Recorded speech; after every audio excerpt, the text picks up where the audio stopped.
लाल साईं जो चालीहो साहिब जेको समाधा आश्रम जी अवल खां पुराणी परंपरा रही है। छो त लाल साईं धर्म जो अवतार बची करे असांजे धर्म की रक्षा कई, जंहिं कारण उन्हनि जी यादि में उन्हनि खे श्रद्धांजलि ॾियण जे लाइ हर साल समाधा आश्रम में जेके भी समाधा स्थान हिंदुस्तान में या पाकिस्तान में सतगुरु बाबा शिवानंद साहिब जिन जी स्थापना कई, हर स्थान से लाल साईं जे चालीहे साहिब की स्थापना कई वेंदी आहे, जंहिंजी शुरुआत 16 जुलाई का 24 अगस्त ताईं थींदी आहे। उन लाल साईं जे चालीहे साहिब जो रखण जो मक़सदु हिकु ॿियो बि हूंदो आहे, जेको सभ खां वधीक श्रेष्ठ मक़सदु आहे, सभ खां वधीक वॾो मक़सदु आहे, उहो इहो आहे त 40 ॾींहं असां बुराई खां परे रहंदा, विषम विकारनि खां परे रहंदा, कंहिंजी गिला कूड़ ॻाल्हाइण संसारी माया खां परे रहण, इहो लाल साईं जो चालीहो साहिब असांखे दर्श ॾींदो आहे। पर काफ़ी प्रेमियुनि जो इहो वीचार हूंदो आहे त लाल साईं जो जेको चालीहो साहिब आहे इहो सिर्फ़ु 40 ॾींहं असांखे हिन जी परहेज़ करणी आहे, हालांकि इहो वीचार ग़लति आहे। लाल साईं जो चालीहो साहिब हर साल समाधा आश्रम जी 5वीं पातशाही सतगुरु बाबा गोबिंद भजन साहिब जिन खां वठी 6वीं पातशाही सतगुरु बाबा शिवानंद साहिब ऐं अॼु बि परंपरा रही है, जेको हर साल असांखे मौक़ो ॾिए थो त असां बुराई खां दूर थी करे सच्चाई जो रस्तो अपनायूं।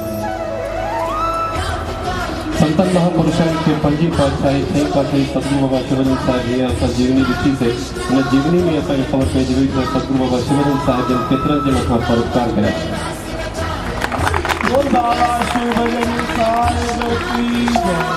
संतन महापुरुषनि खे कहिड़ी ज़रूरत आहे चालीहा साहिब रखण जी? उन्हनि जो त जनम तॾहिं उहे संत महापुरुष बणजनि था, उहे सतगुरु बणजनि था। सतगुरु पद हिकु महान पद हूंदो आहे, उहो उन्हनि खे पद तॾहिं मिले थो छो जो उन्हनि जी आत्मा शुद्ध आहे, उन्हनि जा वीचार शुद्ध आहिनि, उहे कंहिंजे लाइ बि बुरो नथा सोचनि, न ई बुरो करनि था, न ई बुरो करणु ॾियनि था, चाहे उहो कहिड़े बि स्थान ते विराजमान हुजनि। जंहिं स्थान ते संत महापुरुष विराजमान हूंदा त उहा पक सम्झो त उते काई बि बुराई न हूंदी, छो जो संत महात्मा असांखे दर्श ॾींदा आहिनि, रस्तो ॾींदा आहिनि सच्चाई करण में। त उन्हनि संतनि महापुरुषनि खे कहिड़ी ज़रूरत आहे चालीहा साहिब रखण जी, जॾहिं की उन्हनि जो पंहिंजो जीवन एतिरो शुद्ध आहे। उहे चालीहा साहिब रखंदा हुया असां संगत जे लाइ।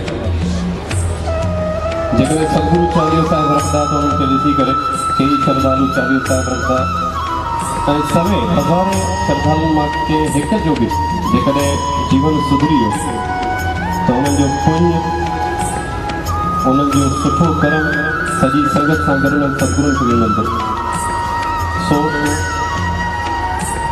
चवंदा आहिनि त पुटु उहो हूंदो आहे जेको पंहिंजे माता पिता जो नालो रोशन करे,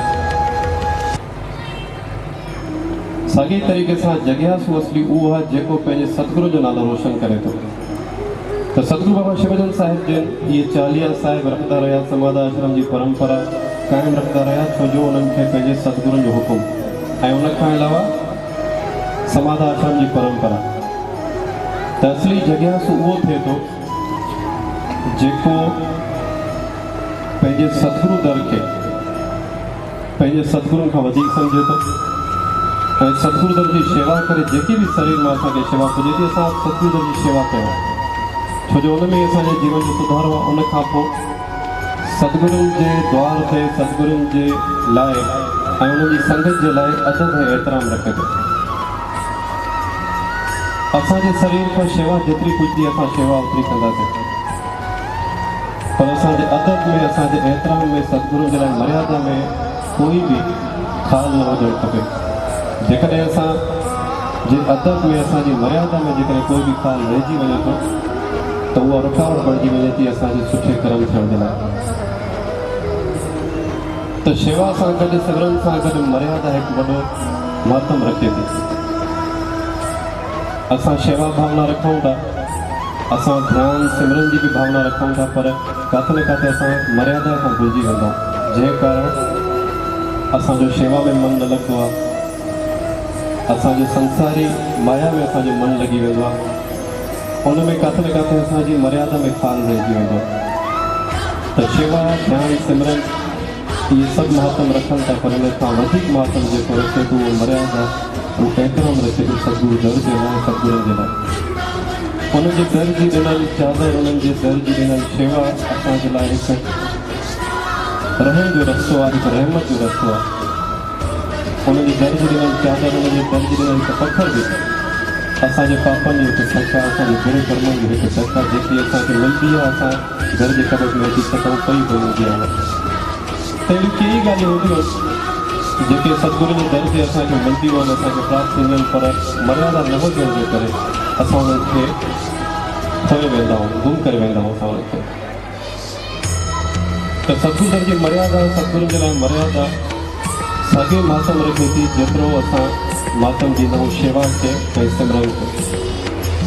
त असली जॻह ते उहो आहे जेको पंहिंजे सतगुरू जो नालो रोशन करे थो ऐं इहे ई चालीहा साहिब रखी करे, इहे ई सतगुरू जी वर्सी मल्हाए करे, इहे ई सावा आतवार मल्हाए करे, इहे ई धर्म जा जेके बि ॾिण वार आहिनि, जंहिंमें दिवाली, होली, जन्माष्टमी जेके बि असां जीवन में ॾिसंदा आहियूं पंहिंजे अखियुनि सां असां मल्हाईंदा आहियूं। सतगुरू बाबा शिवलिंग साहिब जो उन्हनि खे मल्हायो ऐं समाधा आश्रम जो नालो असां हिकिड़ी ॻाल्हि तव्हांखे ॿुधाईंदा हलूं त पुराणे समय में समाधा आश्रम जो ॿियो कोई बि स्थान न हूंदो सवाइ शिकारपुर स्थान जो, छो जो आदि स्थान उहो ई रहियो आहे पहिरीं पातशाही खां वठी, पहिरीं पातशाही बाबा हरभजन साहिब, उन्हनि खां वठी समाधा आश्रम आदि स्थान रहियो आहे। उन खां पोइ ॿिया कई स्थान जी स्थापना जेकी थी उहा सतगुरू बाबा शिवलिंग साहिब जन पंहिंजे हथनि सां कई, जंहिंमें सभ खां पहिरियों हिंदुस्तान में कानपुर स्थान, पोइ वरी कोलपुर स्थान या जेके बि स्थान हिंदुस्तान में या पाकिस्तान में उपस्थित आहिनि उहे सभु सतगुरू बाबा शिवलिंग साहिब जे द्वारा असांखे मिलिया।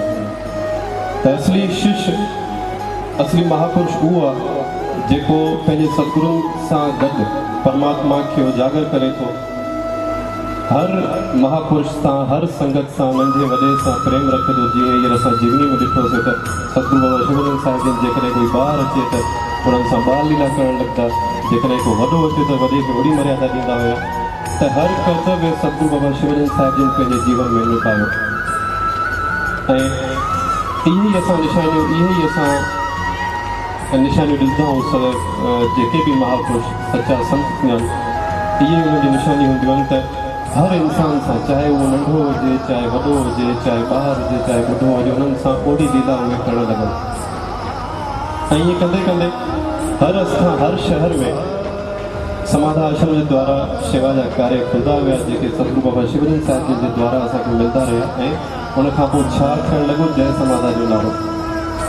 हाणे असां जय समाधा जो नारो त हणंदा आहियूं, पर इन जो मक़सदु तमामु घटि प्रेमियुनि खे ख़बर हूंदो। समाधा जो मक़सदु छा आहे? जेके असां जय मल्हाईंदा आहियूं, जय समाधा या समाधनि वारे साहिब की जय, काफ़ी माण्हुनि जो इहो वीचार हूंदो आहे त सतगुरू बाबा शिवलिंग साहिब जन हाणे पंहिंजी जय मतिलबु पंहिंजे आस्थान जी जय मल्हाइण लॻा, जॾहिं की हुननि जो इहो वीचार सरासर ग़लति आहे। समाधा आश्रम जी जेकी जय आहे उहा सिर्फ़ु समाधा आश्रम जी जय न आहे, छो जो समाधा जो मक़सदु आहे पंहिंजो पाण खे परमात्मा जे नाले खे अर्पण करणु। ऐं जय समाधा जो मक़सदु आहे त सदाई उन्हनि जी जय आहे जिन पंहिंजो पाण खे परमात्मा जे नाले खे अर्पण कयो। सो जय समाधा या समाधि वारे साहिब की जय हर उन संत महापुरुष जी जय आहे। समाधा आश्रम जे संतनि सां गॾु पंहिंजे सिंध जे हर संत महापुरुष जी जय आहे, हुनमें जिन पंहिंजो पाण खे परमात्मा जे नाले ते अर्पण करे छॾियो। त इहो वीचार रखणु, इहा सोच रखणु सरासर ग़लति आहे त समाधा जय समाधा या समाधा आश्रम जी जेकी बि जय हुजे उहा सिर्फ़ु समाधा आश्रम जी जय आहे। समाधा आश्रम जी जय सदाई आहे। हर संत महापुरुष जी जिन बि शेवा जा कार्य कया, मानव कल्याण वास्ते जनम वरितो आहे, उनजी सदाई जय आहे। पर जेके असां जय समाधा जय मल्हाईंदा आहियूं उहा हर उन संत जी जय आहे जिन पंहिंजे पाण खे पंहिंजे सतगुरू जे नाले ते ऐं परमात्मा जे नाले ते पंहिंजो जीवन समर्पित करे छॾियो। तो पंहिंजी साथ संगत हर साल इहे चालीहा साहिब ईंदा आहिनि। हर साल असांखे धर्म जे द्वारा, इन्हनि संतनि सतगुरू जे द्वारा असांखे मौक़ा मिलंदा आहिनि त असां पंहिंजे जीवन में सुधार आहियूं। सुठो कर्म जेको हूंदो आहे उहो उमिरि न ॾिसंदो आहे। कोई नंढो ॿार बि असांखे सिक्षा ॾेई सघे थो, पर अक्सर असां छा ॾिसंदा आहियूं त जेकॾहिं नंढे ॿार जे द्वारा असांखे काई सिख मिलंदी आहे त असां हुनखे मज़ाक या हुनजो बचपन ॾिसी करे हुनखे नज़रअंदाज़ करे छॾंदा आहियूं। जॾहिं की असां ॾिसंदा आहियूं त समाधा आश्रम में जेकॾहिं तव्हां ॾिसो त बाल अवस्था वारा भी शेवादारी केतरी सुठी शेवा करन था। रोज अची करे समाध आश्रम अची करे शेवा करन था, या कई प्रेमी बाहर जा अची करे उते अची करे शेवा करन था। सुठियूं ॻाल्हियूं ॿुधी करे ॿियनि खे ॿुधाइनि था। या कई संतनि जे स्थान ते महापुरुषनि जे स्थान ते असां ॾिसंदा आहियूं त उहे बाल अवस्था वारा शेवादारी शेवा करनि था, सुठियूं ॻाल्हियूं ॿुधनि था। पोइ असांखे जेकॾहिं ॿुधाइनि था त असां उन्हनि जी ॻाल्हि खे ॿुधो करे छॾियूं था। जॾहिं की सुठो कर्म या सुठी ॻाल्हि कंहिंजी उमिरि न ॾिसंदो आहे, त इहे मौक़ा जेके धर्म जे द्वारा संतनि महापुरुषनि जे द्वारा असांखे हर साल मिलनि था, असांखे घुरिजे त असां उन्हनि खे पंहिंजे जीवन में अपनाए करे पंहिंजे जीवन में सुधार आणूं। सो प्यारी साध संगत, इहो चालीहो साहिब जंहिंजी समापति समाध आश्रम में 24 अगस्त थी ऐं हिन घोटकी शहर में जंहिंसां सतगुरु बाबा शिवजन साहिब जिन जो तमामु पुराणो रिश्तो रहियो आहे, प्यार जो रिश्तो रहियो आहे। इहा असांखे ख़बर आहे शुरू खां वठी त चंद उहे शहर थिया आहिनि सिंध में या बलूचिस्तान में आंगुल से ॻणण जहिड़ा, जंहिंमें हिकु घोटकी शहर बि हूंदो जिते हर साल में हिकु दफ़ो बि न बल्कि वधीक सतगुरु बाबा शिवजन साहिब जो अची करे संगत जो वधार कयो आहे। उन टाइम में त तमामु घटि परिवार हूंदा जिन परिवार वटि अची करे सतगुरु बाबा शिवजन साहिब जे दर्शन ॾींदा हुआ। पोइ आहिस्ता आहिस्ता हुन जो प्रचार वधंदो वियो, संगत वधी वई, मंडल खुलियो, पोइ धाम खुलियो, जंहिंजी शेवा करे असां पंहिंजे पाण जे मन जी मेलता दूर कयूं था। सो इहे चालीहा साहिब हुजनि या संतनि जा आस्थान हुजनि, इहे असांजे लाइ हिकु रस्तो आहिनि, हिकु ईअं चऊं जो स्वर्ग जो रस्तो आहे जेको जिन जे द्वारा असांजो जीवन सफल थी सघे थो। प्यारी साध संगत, वधीक कुझु न चवंदे सतगुरु जे चरणनि में शीश झुकाईंदे ऐं सभिनी प्यारनि वास्ते इहा अरदास कंदे त हर साल जीअं इहे चालीह साहिब जा मौक़ा असांखे मिलंदा रहनि ऐं वधि खां वधि संगत इहे चालीह साहिब रखी करे पंहिंजे जीवन में सुधार आणो त जीअं वधि खां वधि हिन जो लाभ असांखे हासिल थिए। त प्यारी साध संगत, वरी बि तव्हां सॼी संगत खे, पूज समाधा मंडल, पूज पंचायत, माताऊं बहनूं, तव्हां सभिनी खे लाल साईं जे चालीह साहिब जो लख लख वाधायूं, लख लख वाधायूं। ऐं सतगुरु सां इहा ई प्रार्थना कंदे त तव्हां सॼी संगत, सॼी विश्व वास्ते इहा अरदास करे प्रार्थना कंदे त तव्हां सभई हमेशह ख़ुशि ख़ुशहाल आबाद ऐं हमेशह खिलंदा रहो। जय संगत।